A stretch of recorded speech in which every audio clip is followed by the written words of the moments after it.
хора. Значи, след големия дъжд с градушка, при мен тече една река, която се нарича Марица. Да, ето река Марица.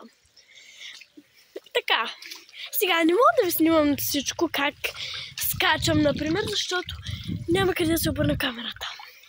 Но ще ви покажа някакви други кадри. Значи, аз сега си вървя по реката и сега ще ви покажа на нещо какво става. Сега.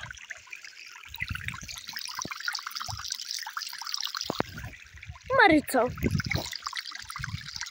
Добре, не е баш Марица, ама си казвам, че е Марица. Значи, гледайте как тече. Колко силно тече. Сори, просто батко ми ме викаше. Окей, сега ще ви покажа едно нещо. От него ми се намокри косичката. Така, виждате, аз тъпата, виждате как тече. Хубавичко, хубавичко си тече. Слагам той.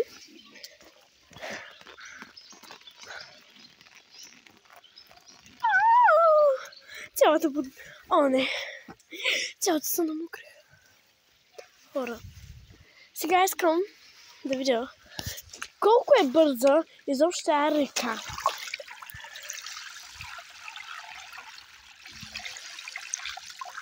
Да знаете колко е бързо това нещо. На моята приятелка е по-голям баира. Според мен ще има повече вода, която да тече и то много бързо. Който е много стръмен този баир. Не е като моя. Чайте сега, къде се изчисля, че спим на телефона? Чакай, в дрехите. И за 500 се прооблича. Аз да идвам от училище. Ето, моят баир не е много стръмен.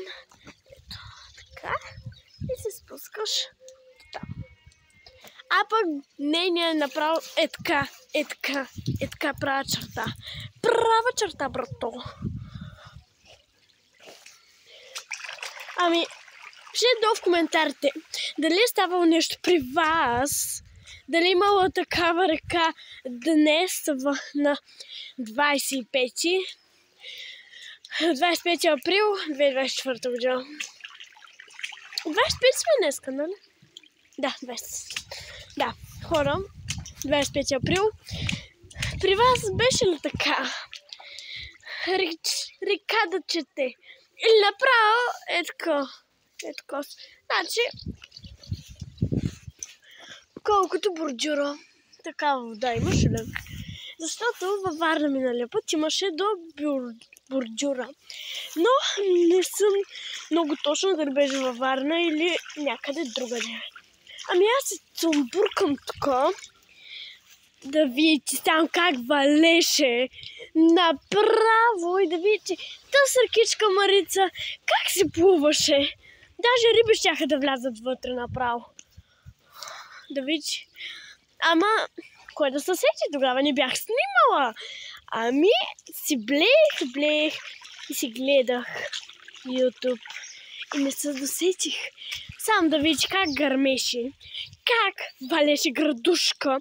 Значи смесено градушка и дъжд. Смесено. Поне един сняг да беше завалял, ще да е по-добре. А тя не вали. Четко ми е по-добра фокуса. Тъй се виждам по-добре.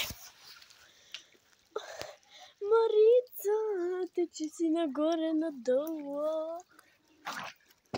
Хора, пишете в коментарите дали да се измисля някаква песен и вече да почвам да снимам за песни. Мои песни. Пишете в коментарите. Но само да ви кажа, все още съм малка, на 9 години съм. Скоро декември месец ще правя 10.